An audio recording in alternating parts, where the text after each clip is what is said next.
ایران اب آسانی سے خطے کے دیگر ممالک کے اوپر نظر رکھ سکے گا، ان کی جاسوسی کر سکے گا۔ اسرائیل نے فلسطین کے اندر ایک کارروائی کی ہے اور نینسی پیلوسی اور ان کے خاندان کے خلاف چائنا نے پابندیاں لگا دی ہیں۔ السلام علیکم، امید ہے کہ آپ سب لوگ خیریت سے ہوں گے۔ آج کی اس ویڈیو کے اندر 3 خبریں میں آپ کے ساتھ شیئر کروں گا۔ چائنا اور امریکہ کے حوالے سے خبر ہے، ایران کی ایک بڑی امپورٹنٹ خبر ہے، انہوں نے ایک سیٹلائٹ لانچ کی ہے جس کی مدد سے وہ خطے کے ممالک کے اوپر نظر رکھ سکیں گے، اور اس کے ساتھ ساتھ اسرائیل نے کارروائی کی ہے فلسطین کے اندر، اس کی کیا ڈیٹیلز ہیں وہ بھی آج کی اس ویڈیو کے اندر میں آپ کے ساتھ شیئر کروں گا۔ اچھا، سب سے پہلی خبر جو میں آپ کے ساتھ شیئر کرنا چاہتا ہوں وہ ایران کے حوالے سے ہے، اور ایران کے ساتھ ساتھ رشیا کے حوالے سے ہے، کیونکہ ایران رشیا کی مدد سے جناب ایک سیٹلائٹ لانچ کر رہا ہے۔ اگلے منگل کے روز یہ سیٹلائٹ لانچ ہوگی، اور اس سیٹلائٹ کا نام ہے خیام۔ اس کے اندر ہائی ریزولوشن کیمرے لگے ہوئے، اور اس کی مدد سے وہ بڑے پیمانے کے اوپر نظر رکھ سکے گا، بڑے ایریے کے اوپر نظر رکھ سکے گا۔ جو خطے کے دیگر ممالک ہیں وہاں سے وہ فوٹیجز بنا سکے گا، تصویریں لے سکے گا، جس کی وجہ سے اب جو خطے کے دیگر ممالک ہیں اور جو اسرائیل ہے اس کو کافی پریشانی لائق ہے۔ اور یہ جو خبر ہے یہ واشنگٹن پوسٹ میں بھی آئی ہے، اور اس کے ساتھ ساتھ اس کو اسرائیلی میڈیا بھی بڑے زور شور سے رپورٹ کر رہا ہے۔ اچھا، اس سیٹلائٹ کے حوالے سے یہ بتایا جا رہا ہے کہ یہ رشیا کی مدد سے لانچ کی جائے گی، رشیا کے اندر ہی یہ تیار ہوئی ہے، لیکن یہ کوئی ڈیل ہوئی ہے رشیا اور ایران کے درمیان، کیونکہ حالیہ دنوں میں دونوں ممالک کے درمیان جو دفاعی تعاون ہے اس میں اضافہ ہوا ہے۔ یوکرین کے اندر رشیا کو چاہیے جناب ڈرونز، جن کی مدد سے وہ وہاں پہ کاروائیاں کرنا چاہتا ہے، اور اس میں استعمال ہوں گے ایرانی ڈرونز۔ اور آپ کو پتا ہے کہ صدر پوتن نے جو اپنا حالیہ دورہ کیا تھا ایران کا، وہاں پہ اس سلسلے میں بات چیت بھی ہوئی تھی، اور امریکہ نے بھی اس کے اوپر تشویش کا اظہار کیا تھا کہ جناب دونوں ممالک کے درمیان کوئی معاہدہ ہوا ہے، روسی فوجی جا کے وہاں پہ ٹریننگ بھی لیں گے، پھر ان سے یہ ڈرونز بھی لیں گے جن کے ذریعے یوکرین کے اندر کارروائی ہو سکے گی۔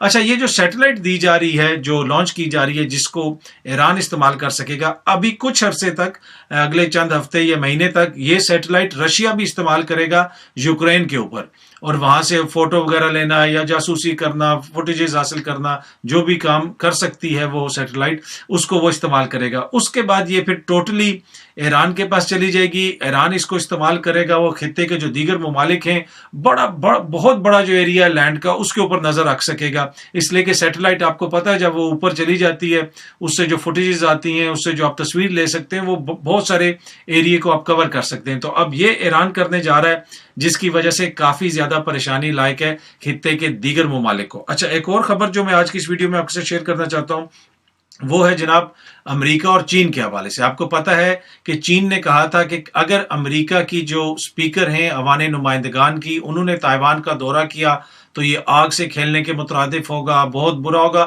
بڑی سخت لینگویج چائنا نے استعمال کی تھی، اور ایک طرح سے ان کو خبردار کیا تھا کہ آپ نے ادھر نہیں آنا۔ دوسری طرف امریکہ نے کیا کیا، چائنا جو مرضی کہتا رہا، امریکہ کی جو نینسی پیلوسی صاحبہ ہیں، سپیکر ہیں، وہ گئیں، وہ دورہ کر کے وہاں پہ لیکچر دے کے، جمہوریت پہ بات کر کے، وہاں سے سب سے بڑا سیولین ایوارڈ لے کے وہ چپ کر کے واپس چلے گی۔ چائنا نے اس کو کوئی کارروائی نہیں کی، لیکن اس کے بعد اب چائنا کو یہ محسوس ہو رہا ہے کہ جو امریکہ نے آ کے وہاں پہ حرکت کی ہے، بنیادی طور پہ امریکہ نے یہ پیغام دے دیا کہ ابھی بھی ہم سپر پاور ہیں، ہماری جب مرضی ہوگی ہم یہاں پہ آئیں گے، چکر لگائیں گے، واپس چلے جائیں گے، آپ کے بیانات دینے سے، سخت بیانات دینے سے ہمیں کوئی فرق نہیں پڑتا۔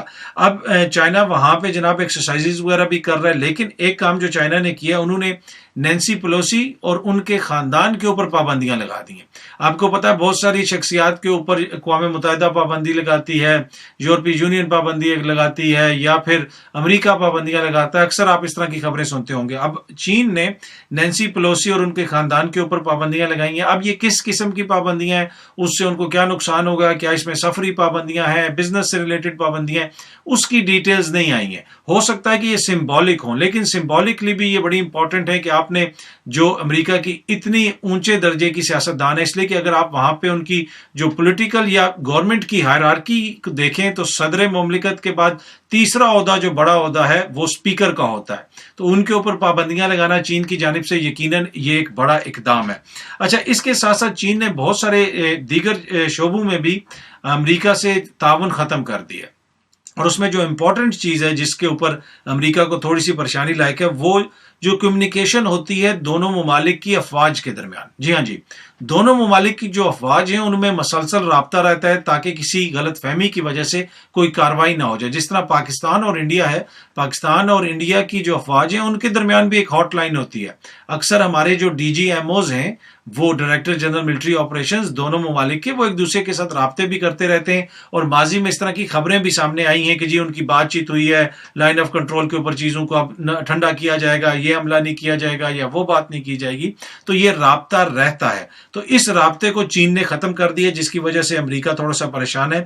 اور اس کے ساتھ ساتھ کلائمیٹ کے اوپر جو بات چیت ہونی تھی، امریکہ کے ساتھ جو بات چیت ہو رہی ہے کلائمیٹ کنٹرول وغیرہ کے اوپر، موسمیاتی تبدیلیوں کے حوالے سے اور کچھ دیگر بھی ایشوز ہیں، اس سلسلے میں چین نے بات چیت روک دی ہے اور اپنا رابطہ بالکل ختم کر دیا، جس کی وجہ سے obviously امریکہ یہ کہہ رہا ہے کہ اس سے بڑا نقصان ہوگا اور یہ کلائمیٹ کا نقصان ہوگا. وہ اپنی بات کر رہے ہیں لیکن چین ایک طرح سے میسج دینا چاہتا ہے. دوسری طرف چین نے تائیوان کے آگے پیچھے جو ملٹری ایکسرسائزز کی ہیں اس حوالے سے تائیوان بھی بتا رہا ہے کہ چین کے بہت سارے طیارے ہمارے فضائی حدود میں بھی آئے اور انہوں نے اس ایریے میں آ کے اس قسم کی کارروائیاں کی ہیں، بنیادی طور پہ ہمیں اشتعال دلوانے کی کوشش کی ہے. تو چین اب یہ سب کچھ شو کر رہا ہے، ایک طرح سے وہ اپنی جسے آپ کہہ سکتے ہیں سبکی بھی مٹانے کی کوشش کر رہا ہے، اس لیے کہ انہوں نے اتنی بڑی بڑی باتیں کی، اتنے سخت بیانات دیے جو نارملی اکثر ہم ایران سے سنتے ہیں کہ زمین آسمان ایک ہو جائے گی، اس قسم کے وہ ڈائلاگ ان کی طرف سے اکثر آتے ہیں، یا کوئی فلسطین کی طرف سے آتے ہیں کہ جناب ہم اسرائیل کو یہ کر دیں گے وہ کر دیں گے. لیکن obviously ہوتا کچھ نہیں ہے، اس لیے کہ ڈائلاگ بولنے میں، باتیں کرنے میں اور کوئی کارروائی کرنے میں فرق ہوتا ہے. تو اب اسی طرح کی چین نے سخت بیانات تو دیے لیکن امریکہ نے اس کے اوپر کان نہیں دھرا اور وہ آ کے ہو کے چلے گئے. تو اس سے چین کی جو ریپوٹیشن ہے اس کو بھی ڈینٹ پڑا. تو اب اس کا ازالہ کرنے کے لیے چین یہ سخت قسم کی جس طرح اس نے موقف اپنایا اور وہ یہ اب کاروائیاں ساری کر رہا ہے. اچھا، تیسری خبر جو میں آپ کے ساتھ شیئر کرنا چاہوں گا وہ ہے جناب اسرائیل اور فلسطین کے حوالے سے. غرب اردن میں اسرائیلی فوج نے ایک کارروائی کی ہے اور وہاں پہ اس کارروائی کے اندر ایک سینئر جو کمانڈر ہیں ان کے علاوہ کہا جا رہا ہے کہ وہاں پہ اس کارروائی کے اندر جانی ضیاع بھی ہوا ہے اور اس میں ایک سینئر کمانڈر اور 10 تقریباً دیگر لوگوں کا نام آ رہا ہے. ابھی یہ ڈیولپنگ سٹوری ہے، جب تک یہ ویڈیو اپلوڈ ہوگی، جب تک آپ تک پہنچے گی، ہو سکتا ہے اس میں مزید پیش رفت ہو جائے. لیکن اس قسم کی کارروائی کی گئی ہے اور اسلامک جہاد جو تنظیم ہے فلسطین کی، اس کے خلاف یہ کی گئی ہے اور اس کارروائی کے اندر ایک سینئر کمانڈر جو ہے اس کو نشانہ بنایا گیا، لیکن دیگر افراد بھی اس سے متاثر ہوئے ہیں. اچھا، یہ جو اسلامک جہاد گروپ ہے ان کے ایک لیڈر اس وقت ایران کے اندر موجود ہیں.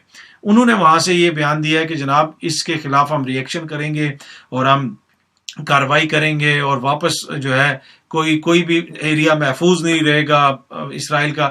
یہ اسی طرح کی باتیں جو ماضی میں بھی ہم سنتے رہے ہیں کہ جی وہ فلڈ گیٹس کھل جائیں گے، جہنم کے دروازے کھل جائیں گے، اس طرح کے وہ سخت بیانات تو دیتے ہیں پر obviously لمیٹڈ ریسورسز ہیں. ایک طرح سے اینگر ہوتا ہے، فرسٹریشن ہوتا ہے، وہ اس کو نکالتے ہیں. لیکن جس قسم کی کارروائیاں اسرائیل کرتا ہے، جو اسلحہ اس کے پاس ہے، جو طاقت اس کے پاس ہے اور جس طریقے سے نہتے لوگوں کو نشانہ بنایا جاتا ہے، اس کا کیا مقابلہ ہے. نہتے لوگ تو بس بیچارے آگے کھڑے ہیں اور ان کے ساتھ جو ہو رہا ہے وہاں پہ وہ پوری دنیا دیکھ رہی ہے اور آپ بھی دیکھ رہے ہیں.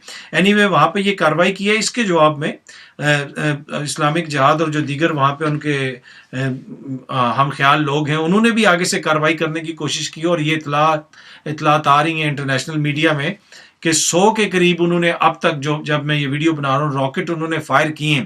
لیکن ان کا جو آئرن ڈوم ڈیفنس سسٹم ہے، ایئر ڈیفنس سسٹم، اس نے وہ ساروں کا سب روک لیا، تو کسی نے بھی پینیٹریٹ نہیں کیا. تو جس طرح میں نے پہلے بھی کہا کہ ہتھیاروں میں تو ان کا کوئی مقابلہ نہیں ہے. ایک دنیا کی اتنی بڑی طاقت اور اس کے پیچھے امریکہ کی طاقت اور باقی یہ نہتے اور یا چھوٹے چھوٹے ہتھیاروں والے فلسطینی وہ کتنی کارروائی کر سکتے ہیں وہ آپ کو بھی پتہ ہے. پر اینی وے یہ خبریں ہیں اور مجھے لگتا ہے کہ اس کارروائی کے بعد حالات وہاں پہ مزید خراب ہو سکتے ہیں، آگے سے اس طرف سے بھی کارروائی ہو سکتی ہے. تو یہ ایک ایسی خبر ہے جس کے اوپر نظر رکھنی پڑے گی آنے والے دنوں میں. تو امید ہے جناب کہ یہ ویڈیو آپ کو پسند آئی ہوگی. بہت جلدی آپ سب دوستوں سے دوبارہ ملاقات ہوگی. اپنا خیال رکھیے گا. بہت بہت شکریہ. Thank you.